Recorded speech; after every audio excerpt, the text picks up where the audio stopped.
আপনার হাতে যদি 20 থেকে 30 টাকা থাকে তাহলে আপনিও চাইলে এত সুন্দর এবং নিরিবিলি একটা জায়গাতে ঘুরে আসতে পারেন এবং চাইলে ফ্রেন্ডরা সবাই মিলে গিয়ে আড্ডাও দিতে পারেন।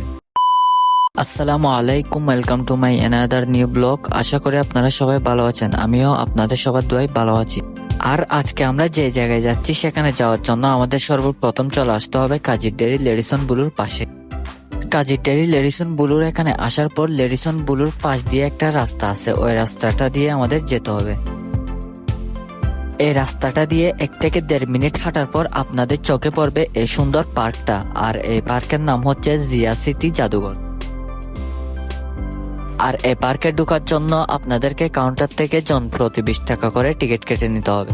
আর আপনারা যদি জাদুঘরে ঢুকতে চান তাহলে আপনাদের হাতে যদি কোনো ব্যাগ বা শপিং থাকে তাহলে ওইগুলা এই রুমের মধ্যে জমা দিয়ে এই টোকেনটা নিতে হবে। আর যখন আপনাদের জিনিসপত্রগুলো নিতে যাবেন তখন ওনাদেরকে এই টোকেনটা দিলে ওনারা আপনাদের জিনিসপত্রগুলো দিয়ে দিবে, আর এই জন্য কোনো টাকা নিবে না। আর একটা কথা আপনাদেরকে বলে রাখি, এই জাদুঘরের ভিতরে কিন্তু আপনার ভিডিও করা এলাও না, আর যদি ওনারা দেখে ফেলে ভিডিও করতে তাহলে ওনারা সমস্যা করে। আর এখানকার পরিবেশটা কিন্তু অনেক বেশি নিরিবিলি, আপনারা চাইলে ফ্রেন্ড সার্কেলের সবাই এসে এখানে বসে বসে আড্ডা দিতে পারেন। আর আমি এখানে এসে যা বুঝলাম, এই পার্কটার নাম জিয়া স্মৃতি জাদুঘর না দিয়ে যদি কাপল পার্ক দিত তাহলে আরো অনেক বেশি সুন্দর হতো, কারণ আমি এই পার্কে ঢোকার পর থেকে যেদিকে তাকাই সেদিকে শুধু কাপল আর কাপল। আর এখানে সিঙ্গেল মানুষ খুবই কম, আর এখানে সিঙ্গেল মানুষ এসে কোনো লাভও নাই।